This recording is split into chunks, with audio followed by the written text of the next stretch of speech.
Just improv. scream before you start your audition. You'll get their attention. And If you scream if you scream at the top of your lungs, like instead of slating your name, you just overload the microphone, and they'll be like, oh, they're awake now.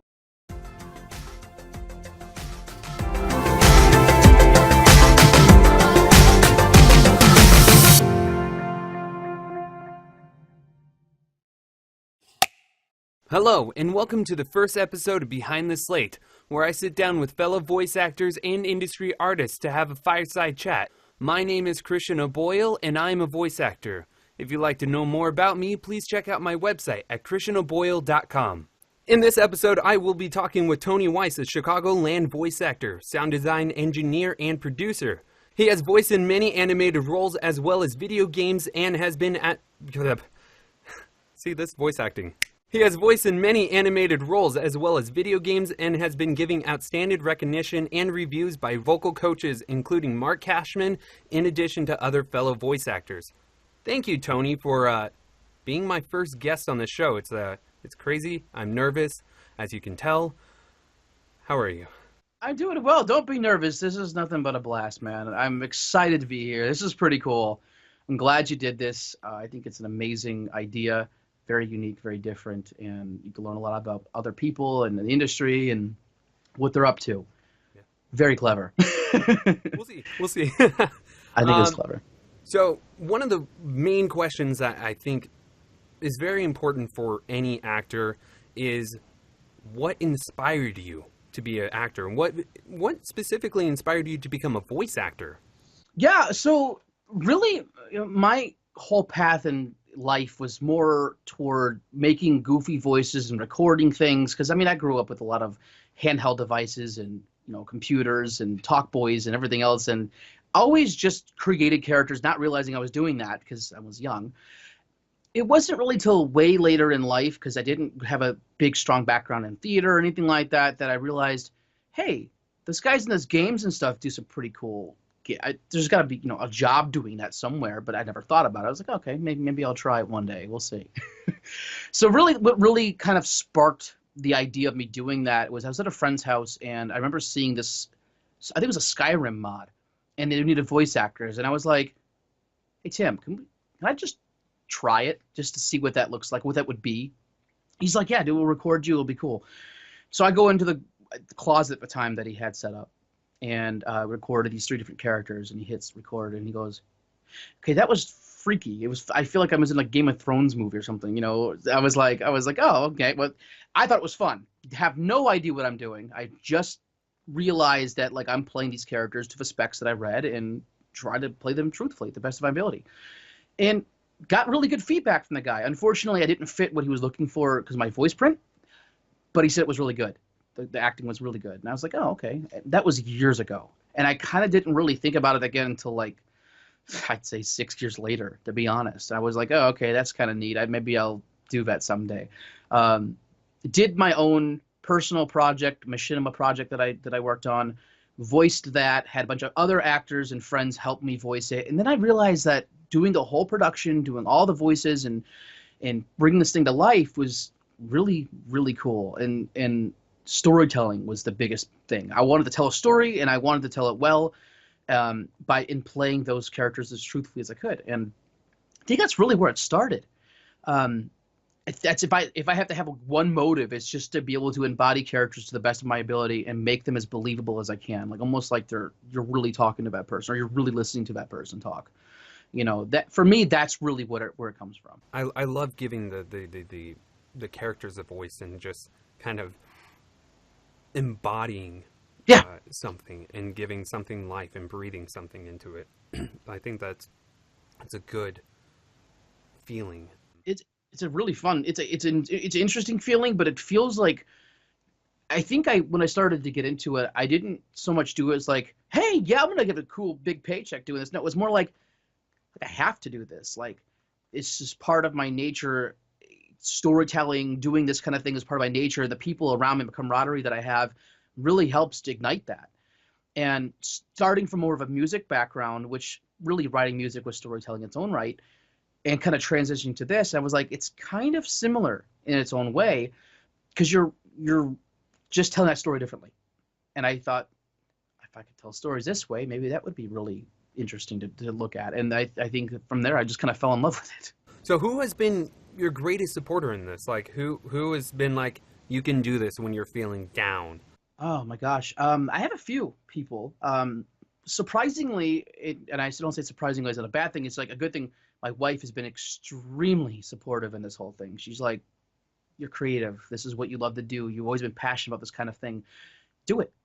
You know, see what happens, see where it takes you. And she's been super, super, super supportive in this whole thing.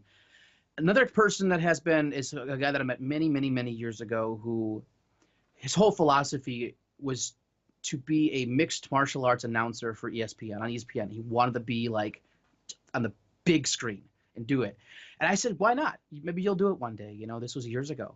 And from that point, he's always been my mentor in a sense, but didn't really know like what that looked like. I was like, maybe he will achieve it. Well, go figure. Fast forward years later, he did achieve it. He did get there. It was crazy. I was like, and I remember him telling me, you know, because I really got my first commercial work through him because he worked at a TV station, showing the producers my demos. And he's like, these are incredible. Can I show them? I'm like, when they're done. And he didn't listen to me. Go figure. He goes up to the producers the next day. 2 days later, he's like, they love you. They want to hire you. I was like, wait, what? He's like, yeah. I played your demo, and the producer, he started to kind of walk away. I hit play, and he stopped, and he goes, who is that? And he's like, you know, my friend that I'd known forever. He's like, I'm gonna hire him. He's good.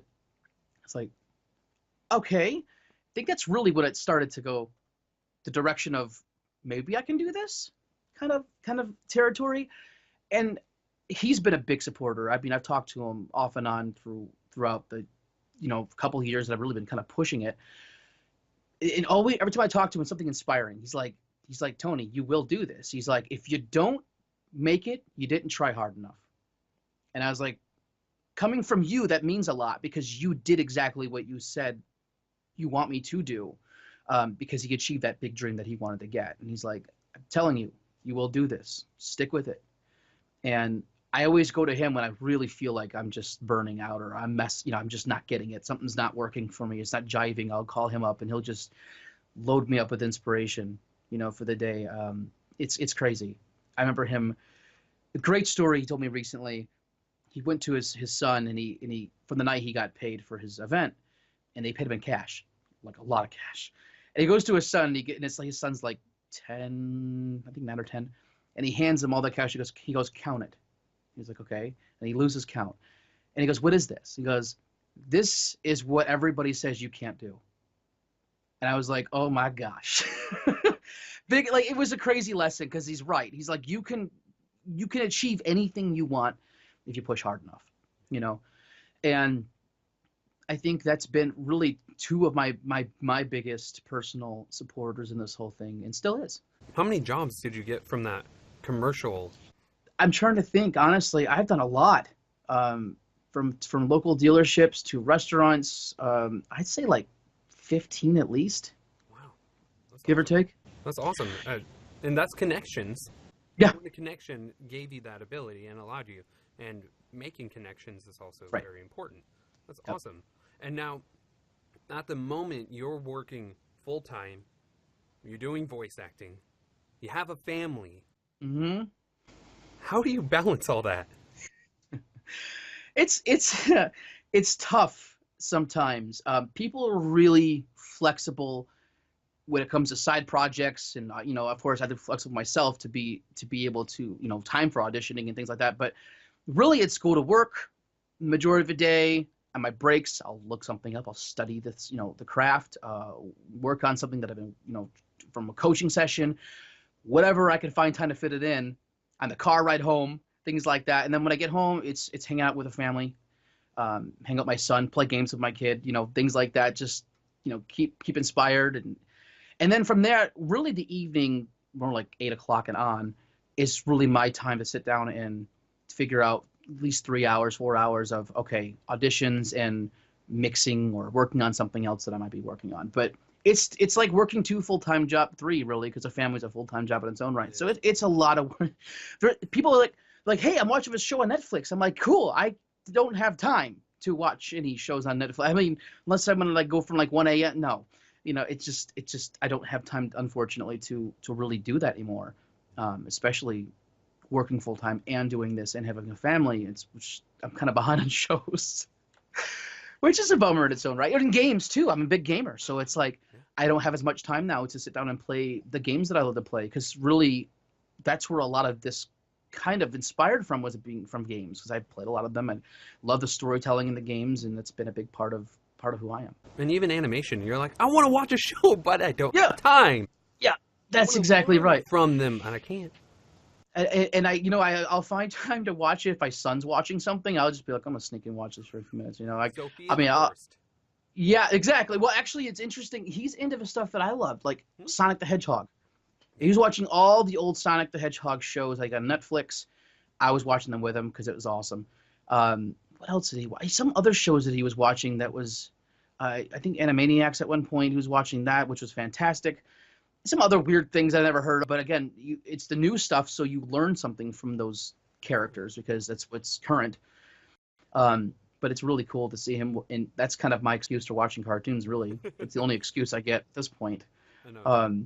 It's having time. Time is the biggest thing with this, is how do you balance it all? How do you keep sane? Well, you do this because you love it.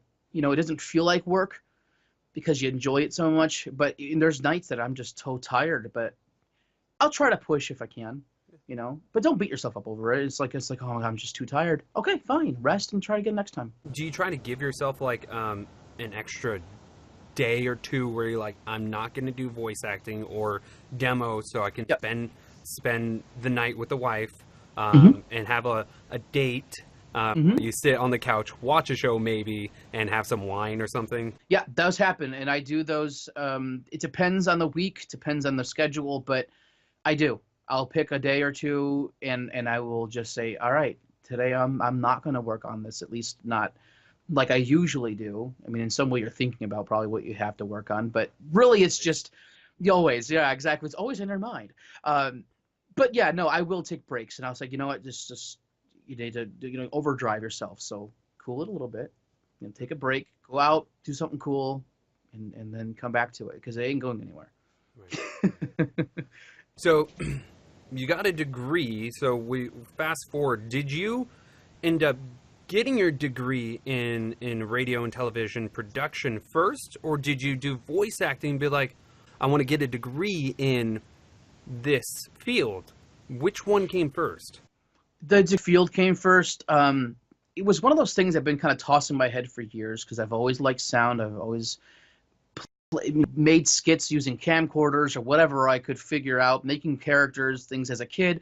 I was like, I think it'd be cool to go in a production of some sort, because I felt like where I was at in my life, if I go to school for something, I'm going to go for something that I love and not something that I just have to. You're going to be a doctor. I don't want to be a doctor. I want to do something I want to do. Otherwise, I feel like I'm not going to put energy and effort or anything into it. And I did, because something I enjoyed doing. So really it was a conscious choice for me to go into that field, and learned a lot of audio work, did a lot of on-camera stuff on-camera physically as acting. I did on-camera filming for, little projects and things. And I do recall, now that you brought this up, a couple small voiceover things that we did for projects. I was doing an impression, I think, of Bill Cosby at the time, and we did some really goofy skit doing a voiceover. And I think it's part of like how it came full circle, because I kind of tapped into that even then without realizing I was doing it. Same with sound design class that I took. That was really cool. How to make your own Foley and how to record that and what that looks like, and all those things really kind of just went, oh, you can do that. That's interesting. Never knew that was a thing. I mean, it kind of makes sense, but didn't really know what that was. MIDI classes on scoring, music and creating your own soundscapes and things like that. It was just really cool, and I had a blast. And so I got my bachelor's in that.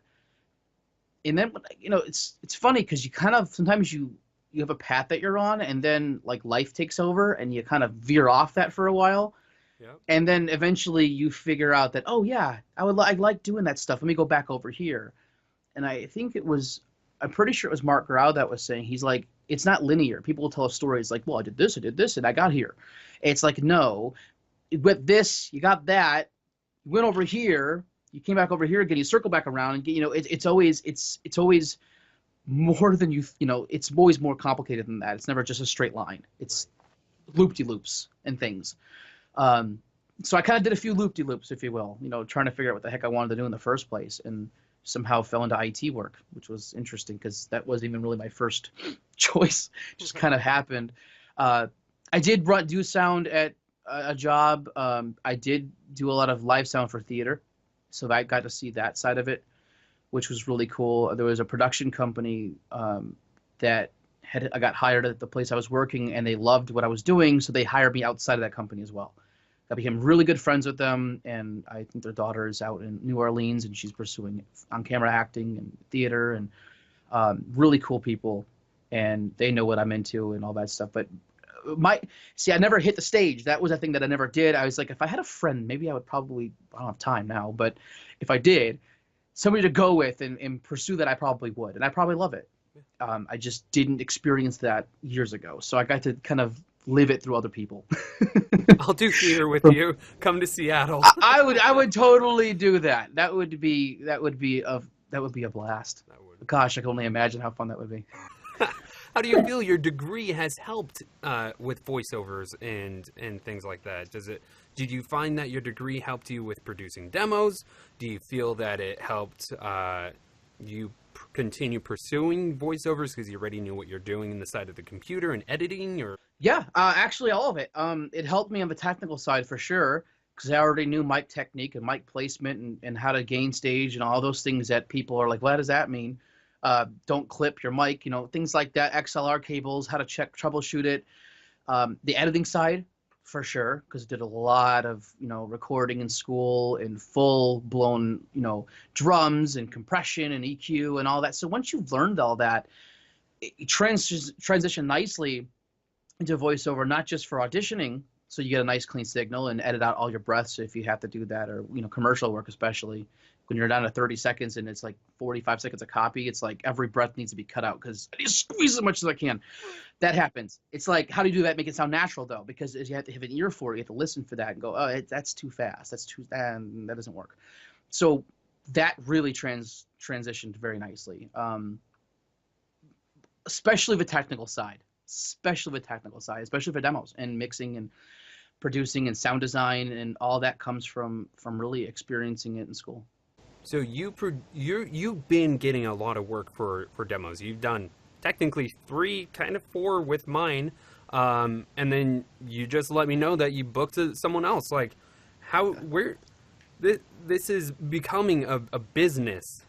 Yeah. And so where do you see yourself in 5 years? Do you see that you're going to have your own business, and do you see where do you want it to go in 5 years, 10 years time? 5 years, 10 years, man. The work has been, God, it's been a blessing. Really, it's been really steady. I think I lost count of how many demos I've done now. To be honest, I don't even know. 5 years, 10 years. I think it'd be really cool to have my own full-blown studio. And then at the same time, while running that side of it, being an actor as well. There's a couple of people that do it that way. I know Mark Grau's a producer, has his own big studio, and he's also with the top agency in the world. It's like, you could be both. You could be the producer and you could be the actor. And I think I like it that way because you get to play kind of both sides of the glass. And it's like if you're creating something or making a demo for somebody, and let's say it's a female reel, and it's like I need a male character, or a male certain noise or something like that, I can go do it myself. If I want monsters or creatures, I can do it myself. I don't have to.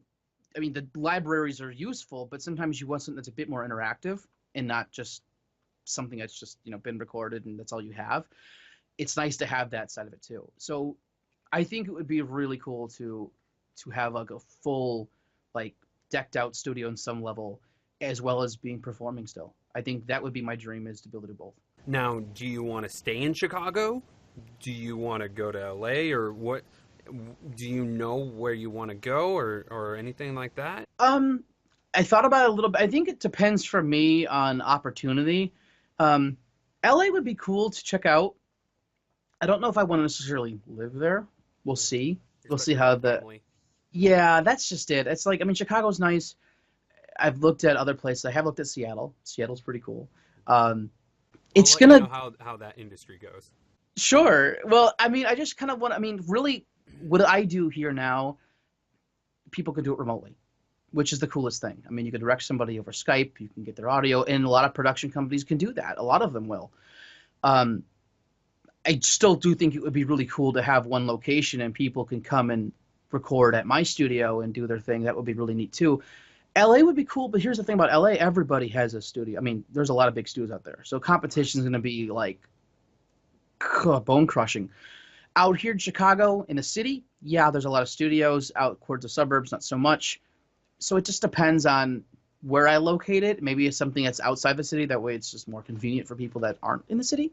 That could be an interesting market because I'm sure there's other actors that are not living in the city. Chicago is really known for its commercial and really commercial work, mainly out here in Chicago. Not a whole lot of video game and animation work out here.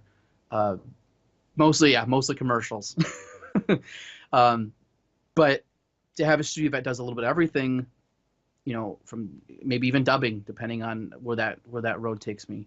Um, but yeah, LA would be cool, but more so as an actor, less as a producer. Right. But Right. just because of who's already out there, like it's to sustain myself as a big studio in LA would be like competing with like the oldest people on the block. It's like, how do you win that? Right. You know, I'm the new kid. Yep. the new guy, yeah, There was a just new come in. guy like 2 days ago. Well, welcome. Yeah, he just took over his spot. You're Great. you're the That was 2-day-old Timmy. oh, and you've been here how long? 40 years. Right. Right. So I'm guessing everybody's coming to your state. This was a bad idea. Hmm. Yeah, that's what you don't want to run into. But like I said, there's so much you can do now over online, and really the biggest thing for any business is the marketing side or word of mouth or networking, whatever side of it that you happen to fall into or do. Um, if people know your work and like your work, you're gonna get more work, and especially if you're awesome to work with. That's a big thing too, because there's people out there that are not so awesome to work with, and they probably get business, but probably not repeat business. To be Right. honest, Right. are like, yeah, that guy was something. And continuous clients is more what we're aiming for. You're aiming for a relationship. Yeah. Because, yeah, you can get that job and then they find out that you're a total diva. You're not Mm, going to work with them again unless they really need your voice, but yeah, they that's would not rather. likely. That's not likely. They can find someone with a similar voice, a similar voice pattern. I would always take somebody that's maybe not as whatever you have to put the word talented, good, whatever, and amazing to work with versus somebody that's just phenomenal and just oh my gosh, difficult. Right. Like can we do another take? No, this doesn't do me. You know what I mean? Like that They're that wasting your would time, your they money. really are. Yeah. I'd rather take the person that's going to be simple to work with and do just as good of a job, to be honest. Yeah. And then really that comes down to it's subjective what's considered good in somebody else's ears or eyes. He's like some actors out there, people go, "Wow, he's terrible." It's like, well, other people love him, so it's all subjective. It Yeah. really is. There's no how you interpret somebody or a character is completely subjective. That's just it. If you're truthfully committed to a character, it's kind of hard to be bad, to be honest, if you really put yourself into it. Right. It's so I'd rather work with people that are just awesome. And fortunately for me, it's been nothing but phenomenal, phenomenal, phenomenal people that I've met and made a lot of friends doing this. And really, that's a big thing that keeps it going. That's Getting to work awesome. with people like yourself, and it just the love. Everybody's so freaking cool. The It's community is not. awesome. Ah, Shout gosh, out it's to the so. community. Yeah, seriously, big shout out because there's not many communities out there that games on camera, whatever, that are tight knit. Like there'll be times. I mean, I've done it where I'll have a role and I'll be like, I know somebody that'd be good for that, and it's not me.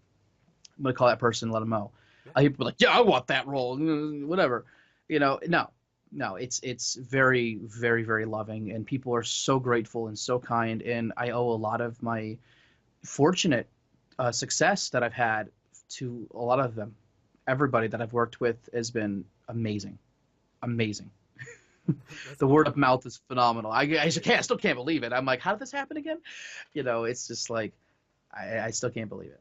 There was one project that I auditioned for that actually I got the most upvotes and all this stuff, and a lot of people are like, hey, that's really good. And even the person who posted it said, hey, I really liked it. And then they're like, hey, we're going to release the cast list. And it was only 2 roles I auditioned for, one of the 2. And then I was like, oh, I didn't get it. Oh, interesting. But I was like, okay. Sometimes the feedback alone from somebody to say that was pretty cool is enough. At least for me. I sometimes like, you know what? Hey, that's awesome. I got shortlisted. That's cool. I'll take it. Yep. It's nice when you get something in return, like, oh, I'm doing this well, so I'll keep doing it that way. Or maybe I have my audition for something like this. I'm not booking it. Maybe I should change it. Yeah. You kind of learn from that kind of rhythm, if you will. So it helps to get some kind of feedback, some kind of response from somebody. Hello? But if somebody answers, it helps. You throw something out there, it doesn't get left in the wind. You're like, I'm all alone. Anything? Nothing? Nothing. Crickets? Not even the crickets are chirping. Okay, great. Oh, man. And I've been very selective on what I'm auditioning for as well. It's like, it has to be a pretty decent project for me to audition, because I'm not going to waste my time for something that either I can't put on my resume or things like that. And we've talked about that. Yep. So it's just like, I'm auditioning for maybe 10 things every other week. It's kind of the same. I used to like throw out like 15, 20 auditions in like a day. And then like total in a week, it would be like 25 auditions. Yeah. Well, of course you're getting casted. You're throwing your... You just that's a big buckshot. a lot of things in the hat and in the bucket. And of course something's going to come out. Yeah. Hopefully. And that's kind of how it is in the pay-to-play. People are saying it's like, you do a bunch of auditions and you'll get some of them back. I'm the same boat as you. I'm very selective. I have not auditioned for that many things, but luckily the things that I do audition for and the things that I hope to book most of the time, some of the time, I'd say half, is I've done it. I've gotten it. Sometimes I'm surprised, actually. But I go for the things that matter. Like, I'm just like, yeah, I want to do that. That'd be cool. And if I don't get it, it's fine. If I do, great. But not stuff that I'm like, I'm right for this. Why would I waste my time or anybody else's time, to be honest? Part of that project, I heard a lot of people, they needed the gruff, and so they're like really trying to talk low, and it sounded like they're straining. And I'm like, you're not going to be able to consistently hold that for long enough. It's like, you don't sound natural sounding. And it doesn't sound authentic. No. I tell people all the time, I say, look, if it's not in it's kind of like being an on-camera actor in some ways. It's like you're going to be right for certain characters. Mm-hmm. Just because you're a voice actor doesn't mean you can play everything. Sure, you can play a cat or a dog or a donkey or a ferret, depending what the voice they want, right? Sure. You're not typecasted in that way. You're typecasted in what your voice type is. There's your placement. If you're high-pitched, you're not going to be playing orcs. I'm sorry. That's not realistic. Goblins, exactly. Goblins is fine. Elves, heroes, certain types of archetypes that you will play. And if you can understand what kind of archetypes you're going to play, you're going to book more work because you'll be auditioning for those specific things. And I think it's great to nail those down. Get really, really, really good at what you're good at, like the voice type that you're good at. Like, this is your natural timbre, the character, the whole attitude. Get that down, nail it, and then stretch your comfort zone a little bit.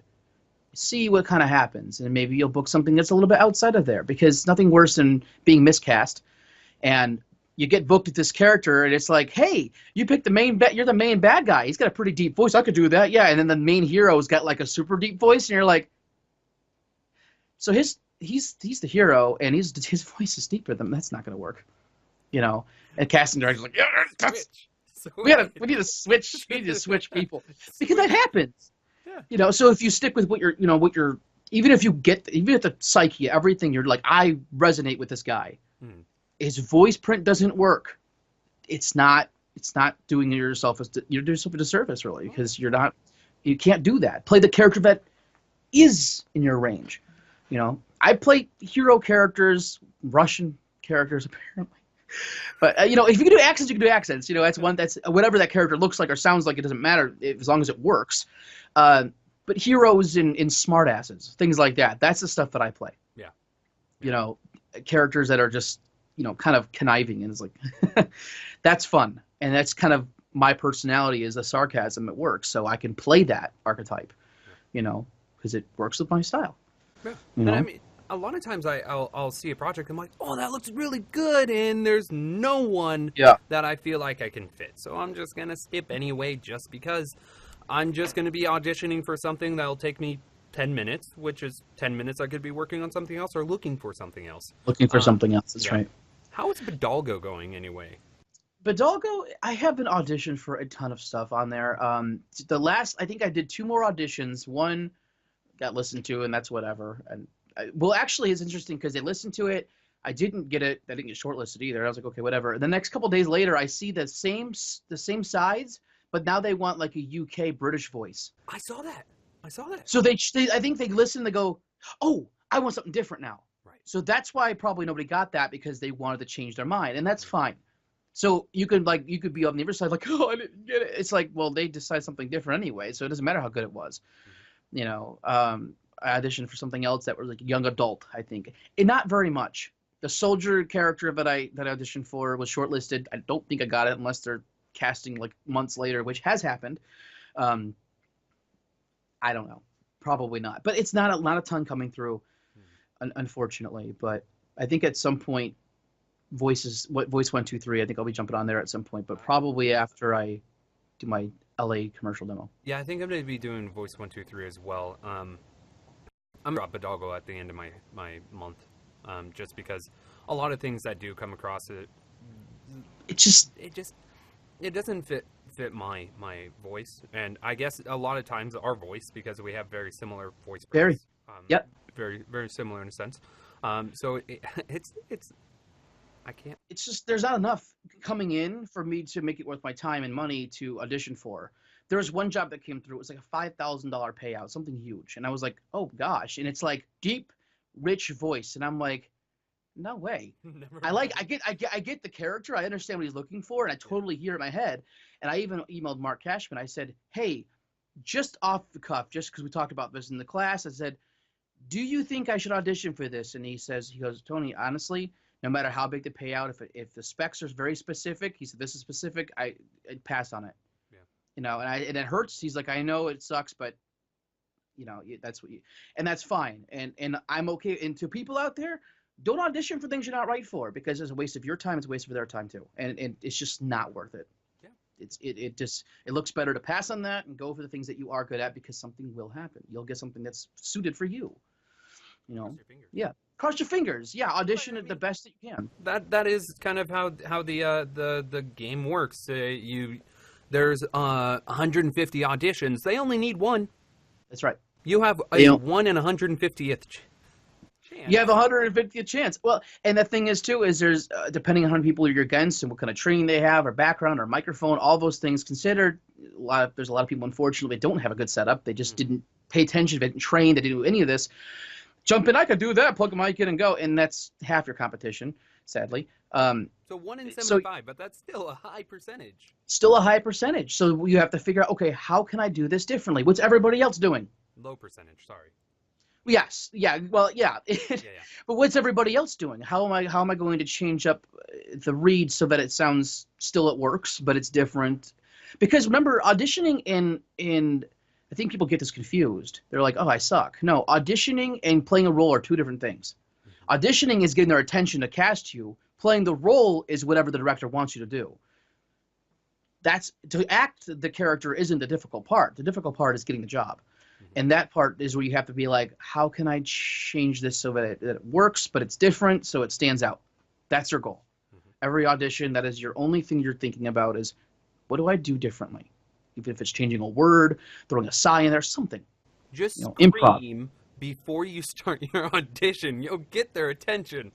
And if you scream, if you scream at the top of your lungs, like instead of slating your name, you just overload the microphone, and they'll be like, oh, they're awake now, and then you go into your audition. But if you get in and be like, yo, and they'll be like, oh, that's very different. Or you could do it like, in movie theaters where everything seems so loud, they have this like small transient of super loud, and then it goes into like not loud. It makes our eardrums close up, and then it like seems more louder than it is. Do that same thing, a small snippet of something's really loud, and they just barely caught it, wakes them up, and then they hear your audition like, oh, sounds nice. Why is that the contrast in that God, sounds so I good? just I'm gonna just cast them because the contrast is different. something sounds different about this character. I don't know what it is. You know, it like I said, contrast again. Play to the types you're good at. Play to characters that are in your strong suit. When I auditioned for the lead on an animated series or animated pilot anyway, that I'm doing, 600 auditions came through for that character. And I remember getting the email. He was like, 600 people auditioned for this. It was down to 4. I remember looking at the sides going, I play the scene, do something interesting, make it strong. And I did. I went crazy with it. Not crazy, but made good, strong choices, really, and hope that was enough. And really it was. Awesome. And if it's not, and that's fine. You better luck next time. I mean, there's plenty of things to listen back to and go, I can see why I probably didn't win that. I probably didn't do this enough. And the self-direction part comes after you recorded. You know what I mean? So once you record it, listen, go, am I missing something? Yeah. Then go back and fix it. Or splice something. Self-direct is very important. Don't record it again and just send it. Record it, wait a second, listen to it, and see where you can fix it, and then do it again. That's correct. Yep. Yeah, if you do 3 takes, and maybe you love the first half of the one take and the second half of another take, editing skills are important. Splice them together. It'll flow as long as it works. If it sounds really weird, then don't do it. But if it works and it makes a much better take, that's self-direction. Mm-hmm. If you didn't, just miss the mark completely, go back in there and do it again. And even the pros have to go through this all the time. They're like, oh man, I thought I nailed it, but I didn't. It happens. And that's okay. I mean, I do it too. When you think you're on it and you have it, it might not be what they're looking for. Yep. That's right. You have this one quality to your voice that is beautiful. They don't want that quality. They want something more gruff. They do. That's perfectly fine. That's the part of the rejection is, if people have to understand, is that it's not about you. It's not you. Maybe you didn't get heard. Maybe they picked the first person they listened to. Maybe you sound like their ex-boyfriend. So they're like, no. You know what I mean? Like something just isn't jiving with it. And that's just it. Like it's not personal. No. It just seems that way, but it's not. It really isn't. And the better you can let that go, the better off you are, honestly. And I never took anything personally. But yeah, no, that was interesting. But no, you just keep trying. And I always tell people, if you push hard enough, you'll get somewhere. I guarantee that, because I've seen people do it. With my personal life and other avenues that I've seen online, people were persistent enough and they got it. And that's just it. People will be like, oh my gosh, you're like right there and you're so good. And it says, no, I just gave up. Well, you only fail if you give up. Yeah. You can't fail unless you stop. Well, like working with Mark and working with Crispin Freeman, like I'll do one read. I'm like, that's good. Let's work on that. And you do the second read after they gave you their notes. And they're like, yeah, all right, make that second read your first read. And that's where you always want to be. That you're golden if you can do that second read as your first read the first time. And that helps. Okay. It does help. It helps because then you start to train. No, it's not easier, but you start to train your ear and go, oh, okay, I see. I think I understand where I did that. Oh, okay, I get the story now because there's stuff I've done. And he's like, good. Now add this. You need to add that. Add some of this. And it's like, oh, okay, now I get it. Mm-hmm. Now I get the story. Now you go, and it's perfect. Yeah. If you got one in the bag, find a way to switch it up a little bit. Maybe if it says, urban voice and gruff or something like that, give them one with attitude and give them one with some texture, whatever. Just give them options, if you can. Giving at least two to three different takes if they're different is not a bad idea. Give them you. Give him you. That's just it. People are like, oh, I want to sound like this guy. Well, no, unfortunately, that guy's got his own thing going on, and they like him for him. It's him. Do what you do because nobody else can do that. No. Genetics says you cannot sound like him 100%. You can imitate, but that's not you. Exactly. I say to people sometimes, I say, there's only one you in the world. Act like it. Mm-hmm. It's true. You don't be somebody else. Model it off somebody else. Like, oh, we're doing deep voice. No, you don't need to do deep voices. Let your friend do the deep voice, and that's cool. And work with your friend and do cool stuff together, but you don't need his voice. Doesn't matter. Yeah, he has a deep Doesn't voice. make He's the villain Yeah, most of the time. most of the You have time. a higher voice, you're going to be the hero and the protagonist That's right. most of the time. Most of the time. Some villains have high pitched voice, some heroes have deep voice. It can go in reverse, but usually that's how it goes. Yeah. And that's perfectly fine. I'm fine being the heroes, being the characters that are not deep, playing accents, doing things that I know I have control over that will suit me. That's okay. If sometimes you could do deep voices, like, not deep, like, maybe they'll pitch shift you if they like your acting. That's something that will happen too. If you get cast because you nailed the personality of that character and they go, it's like Andrea Toyos was saying, she's like, the voice isn't so much the thing. She's like, I want to hear the truth. Mm-hmm. You get that character, we can play with the voice. We can figure that out later, depending what it is. If it's a creature, audition for the creature. You know what I mean? Give them your version of that, depending on what the specs are. If they're very specific, whatever. But if they're not, give them your version of that creature. And they want to make him sound like he's 900 pounds of complete metal in razors, then they can do that with pitch shifters and stuff and make it work. Yeah, perfect. And it's still your performance, though, Because of this community and people sharing, I mean, I know Bell, he shares a lot of casting calls. People are sharing casting calls on Twitter. And you have these opportunities to audition for projects and possibly get casted in one of these projects. What is a project that you're actually most excited about that is that you're working on, that you're going to be working on? I know you just did Nebson that just got funded on Kickstarter. So, I mean, what is something you're excited about? That's probably the biggest thing right now. It's being that we just got greenlit, we got funded, and now we're just waiting for the next steps. That is the latest and greatest, coolest thing. That and the demos that I'm working on, obviously, those are a lot of fun. Lots of new clients coming in. But the Nebson and the Moto thing is pretty sweet. And I cannot wait to see this thing fully fleshed out and animated. It's gonna be the real deal, especially with what they raised, for the Kickstarter. So that's super cool. Cannot wait for that and what that looks like, and maybe hopefully it gets picked up into a series at some point or funded as a series somehow, and we get to keep doing it. Wow. That would be neat. That would be awesome. Really cool. I would be super stoked to see that happen. Yeah, I saw like one of the trailers and I was like, oh, this actually looks pretty cool. Let me check it out. I was like, oh, Tony's voicing in it. That is awesome. I was like, that is so cool. Yeah, I still can't believe that I'm part of it and how big it really is. I remember getting the email. He's like, this thing is bigger than me. And I'm like, wow, okay, let's, what is that? And now I kind of see what that means now. It is big, and really cool. And I'm really, the funny thing is that being part of something like that is obviously an honor, because he really flushed out lots of people to find the character that plays it, which I was really fortunate to become. But putting all that faith into a couple people, to hopefully do a good enough job to really pull, and I want to pull it to the best of my ability. And I'm also proud that he's achieving what his goal was. He got it funded. He is able to make that come true. And that, seeing the happiness on his face is awesome. I'm excited for it. I'm excited to see it and see how it develops. It looks. Well, this has been awesome. Where can people go to find more about you, like more about your work? So I'm on Twitter, Tony Wijs VA. I'm also TonyWijs.com is my website. You can reach me there. There's a contact form if you just even want to say hi. That's fine. Those are the two main places. I am on Facebook. I do have a Facebook Tony Wijs voice actor on there as well.